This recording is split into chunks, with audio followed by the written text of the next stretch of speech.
I was in the United States Air Force from January 18th, 1964 until October 18th, 1968. I got out of the Air Force 4 months early to go back to school, basically. When I left, my rank was sergeant. I had a top secret crypto security clearance. I had worked with Tactical Air Command in Langley Air Force Base, Virginia, in the 44th Reconnaissance Technical Group. The group was involved in photographic reconnaissance. They were working with the U-2 planes, the spy satellite photography before anyone knew we had it at that point in time. No one knew that we were doing spy photography, spy satellite photography. Of course, no one knew we had the U-2 program operating, or what the capabilities of that program were. We also did gun camera and reconnaissance film from C-130s, all sorts of aircraft that were going into combat situations. We processed the film for that. It was 1965. I believe it was about June or July of 1965, sometime in that time frame.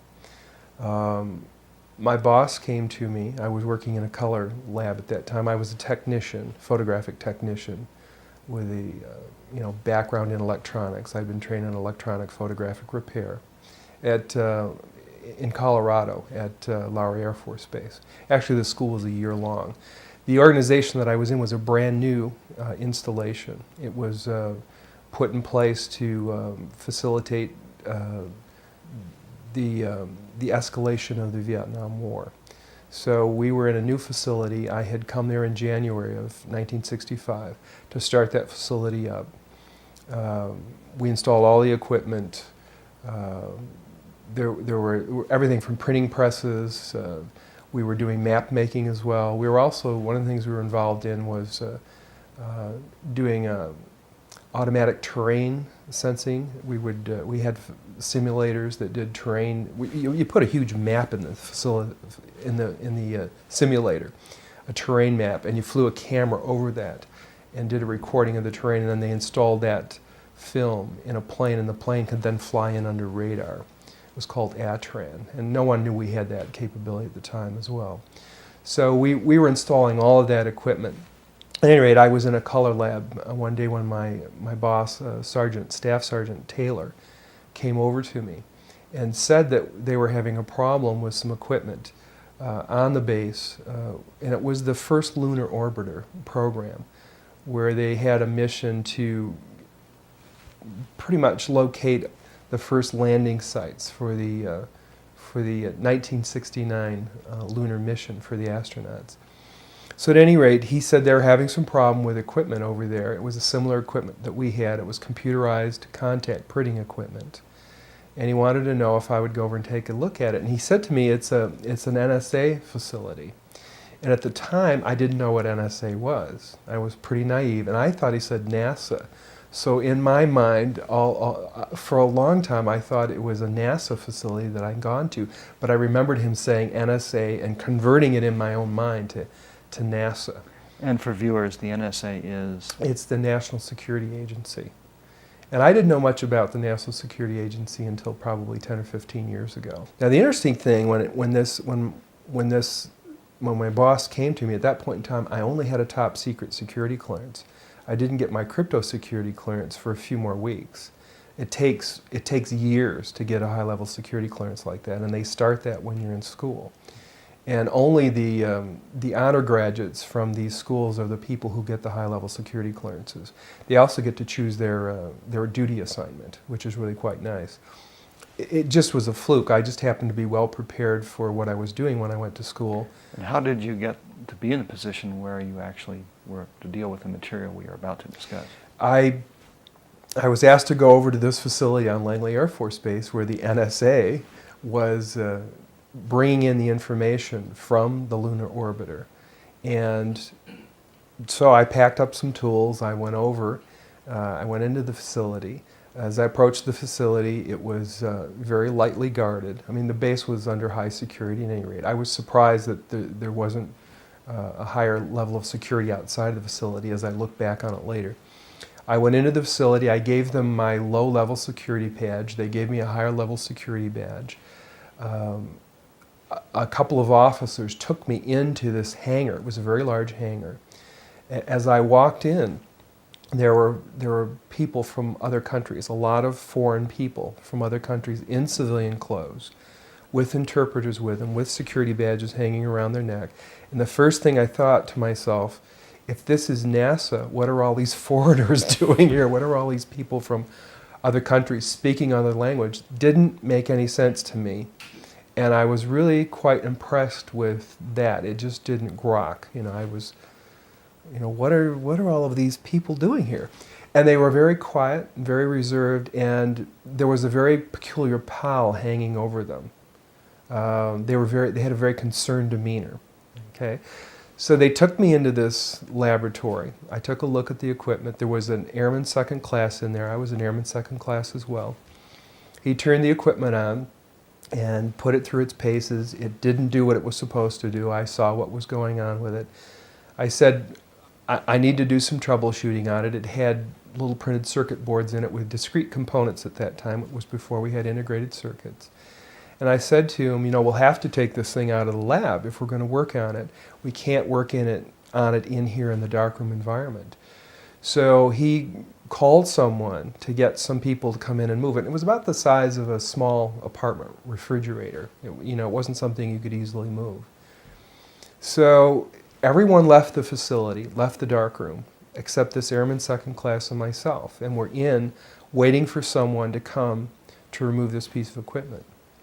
So while I'm in there, I said to him, I'm really fascinated with this process. How did they get the images from the lunar orbiter to the laboratory here? And he went through the whole process, describing how the various radio telescopes around the world were linked, and they telemetered the data into Langley Field. And at the time, I didn't know what the real purpose of this darkroom and this operation in this facility was. I thought this was where they were bringing the data in and then releasing the images to the public. I had no idea that there were other issues involved in this facility. So he starts telling me all of this information, and I knew that what we were doing was classified anyway, and that he could only share a certain level of what he was doing with me because of the compartmentalized nature of our jobs. At any rate, he told me how everything worked. He showed me the equipment where the digital information came in, where it was converted to photographic images. They were doing 35 millimeter strips of film at that time, which were then assembled into 18.5 by 11 inch mosaics, they were called. There was a digital signature and a grayscale on every 35 millimeter strip. And those strips were from successive passes around the moon, and they would take and build up a photograph. They would scan one section of the moon, then another and another, and then they would get a larger image. So this mosaic then would be put in that contact printer, and that was then a print that was issued to whomever, the press, the scientist, whatever, wherever that was intended to go. So he was showing me how all of this worked, and we walked over to one side of the lab, and he said, by the way, we've discovered a base on the back side of the moon. And I said, whose? What do you mean, whose? He said, yes, we've discovered a base on the backside of the moon. And at that point, I became frightened, and I was a little terrified, thinking to myself that if anybody walks in the room now, I know we're in jeopardy, we're in trouble, because he shouldn't be giving me this information. I was fascinated by it, but I also knew that he was overstepping a boundary that he shouldn't be stepping over. And then he pulled out one of these mosaics and showed this base, which had geometric shapes. There were towers, there were spherical buildings, there were very tall towers, and things that looked somewhat like radar dishes, but they were large structures. So I didn't say any more to him because I was concerned again that somebody was going to come in at any moment, would catch us having this conversation, and we would be in real trouble. I realized that he was telling me this information because he didn't have anybody else to talk to. Now, probably in that laboratory, he was probably one of the few enlisted people, and he was a worker bee. And he had a high-level security clearance, obviously, but he couldn't share that information with anybody else. And in those days, we didn't. When you had your security clearance, you took it seriously. It isn't like today where people don't take these things seriously. We had a different set of morals and ethics and values. That's the way we were raised, and we stayed bound by those agreements. So it was rare that someone would do something like this, but this fellow and I were the same rank. I think he was very distressed.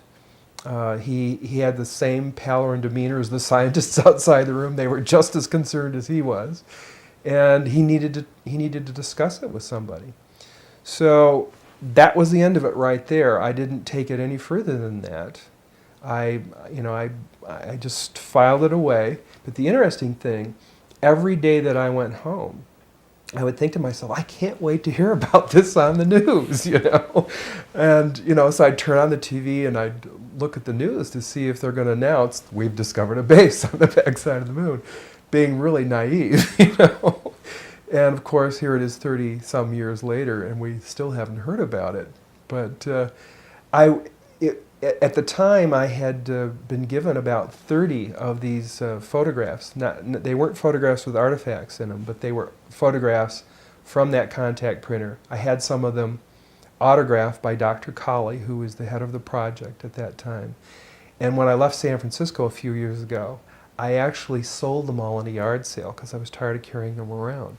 And I may have a couple of them filed away someplace, but it was probably one of the biggest mistakes I've ever made. What was really interesting is I'm not sure what the resolution on those photographs were, but I know that we could discern from the satellite photography we were doing at our installation, you could read the license number off a car at that point in time. So I know we had that level of technology available. Whether or not it was on that lunar orbiter, I don't know. And this also always brings to question, in my mind, why we're getting such low resolution on photographs that we receive from Mars and any of these other missions. The resolution of these photographs is very low, when we've had since the early 60s the capability of much higher resolution. So I'm not sure what that's all about. That question always comes up in my mind. If I compare it to what I'm seeing now, because I do have photographs that have artifacts in them that are similar to what I saw, they're massive. Some of the structures are, half a mile in size. So they're huge structures. Yeah, and they're all different size structures in different photographs. You would have to have an above top secret security clearance, which generally would be cryptologic or above. In my case, I ultimately did have a cryptologic security clearance, and when I did have that clearance, I had access to all of the imagery from the U-2s, from the satellite photography. I had access to everything we were doing. Now, the thing that was interesting about my job as an electronics technician, I got to go into every area of the facility. I got to go into the war room at SAC, Strategic Air Command, and did maintenance on equipment there. So I would see a lot of data that people generally wouldn't see with my rank. Normally you would go into your job, you'd do your one little task. If you were a photographic interpreter, that's all you did. You didn't discuss what you did with anyone else. If you worked on U2 imagery, you worked on U2 imagery. If you worked on satellite imagery, you worked on satellite imagery. But you didn't discuss your job with anyone else. And you only did your task. If you were a photographic processor, you only processed the images. You were not allowed to discuss what you saw in those images with anyone else. We were briefed extensively about what this compartmentalization looked like. You didn't have conversations about what you were doing. So for me, I got to go into all these different areas and see what each of these people were doing, and some of them did share what they were doing. They would have photographs of the missile emplacements above their desk that they'd discovered, or they'd have photographs of the missiles on the decks of the Russian aircraft carriers, or I'd see various fresh spoil from a satellite photography around a missile emplacement in the Sinai Peninsula, as an example. We had in one room in our organization, we had a map of the Sinai Peninsula at that time that was made up from satellite photography. It was a mosaic. And it was 60 feet high and 60 feet wide. It was massive with great detail. So, I mean, it was fascinating. And I saw vehicles, and I saw vehicles on these satellite photography that you could read the license plate on. They actually showed me that, so I know that that was something that was real. At any rate, getting back to the compartmentalization, I had access to lots of different areas only because I was a technician moving from area to area. The only other person that would have had that kind of access would have been an officer with a high-level security clearance that had a need to know. Bottom line, if you didn't have a need to know, there wasn't any reason to discuss what you knew with anyone else. And even if someone asked, if they didn't have a need to know and they didn't have a security clearance, you couldn't discuss it with them. Everyone wears a security badge with a specific color, and you know that that color represents a specific level of security clearance. And as you move from area to area within an organization, you get into higher and higher levels of secure area. You'll go through a gate, you go into a vault, you exchange your badge for another badge of a higher level of security. You're briefed on your job as to what your level of conversation can be with another person. You know, I was told, don't ask, don't discuss, just go in and fix the equipment. We'd sit down with a security officer, and he would review what your activities were, what you were doing, what you were allowed to do. They didn't ask you what you'd seen, they knew what I was seeing because they knew what I had access to. I was told to be very cautious when I was off base. I was told not to drink. I was told not to get intoxicated. I was told not to do drugs. I was told to be very cautious of people striking up a friendship with me because there were people who were gathering this sort of information. There was a lot of espionage around the base, military espionage, or foreign espionage. You can cut that one out. At any rate, I was told, don't let anyone take my photograph. Be very cautious about where I traveled, when I traveled. I knew that I couldn't go any place for at least 5 years without telling the State Department where I was after I left the military. Anytime I traveled, I had to notify and get permission to travel any place I traveled at that point in time in the United States. They had to know where I was all the time. We were told that when we traveled over a foreign area, as an example, if we went to Vietnam, there was always someone there with us, with a gun, ready to annihilate us, basically, if we should fall into the hands of the enemy. They didn't want the enemy to get us. We would be killed instead. So we knew we were operating under these sort of conditions, that your life was in jeopardy all the time should you fall into the wrong hands. So we were aware of that. I was told when I left that I would be investigated on a regular basis to make sure that I wasn't involved in any peculiar activities that didn't suit the government's needs. My security clearance expired in, I believe it was either October or January of 1998. And it was about 1998 that I actually, after my security clearance expired, I discussed what I had seen with my sister because she was interested in the phenomena. I read Colonel Corso's book, The Day After Roswell.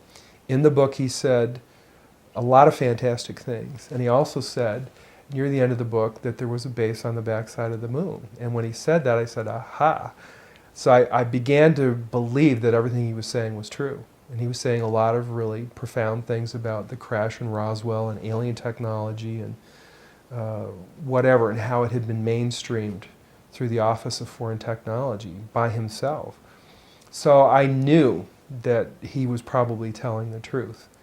It just said to me, this guy's telling the truth, because I've had this experience and I know it's real. Yeah, it was Edgar Mitchell. He said, come forward, and I said, okay, it's time to start stepping out with this information. Because I was a little irritated, that the government had been lying about all of this for years and covering it up.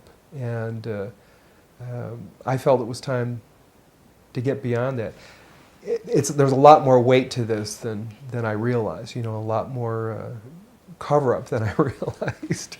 Yeah, a lot more deception than I realized was going on. Well, some of the shapes, as I said, some of the buildings were very tall, thin structures. I don't know how tall they were, but they must be very tall. Did you see profile shots of them? I or saw angular shots with they shadows? were angular shots with shadows.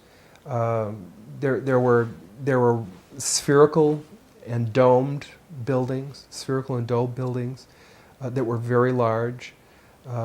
They must be, half a mile in scale, because they were, in relationship to the scale of the photograph, they stood out very clearly. They were large objects.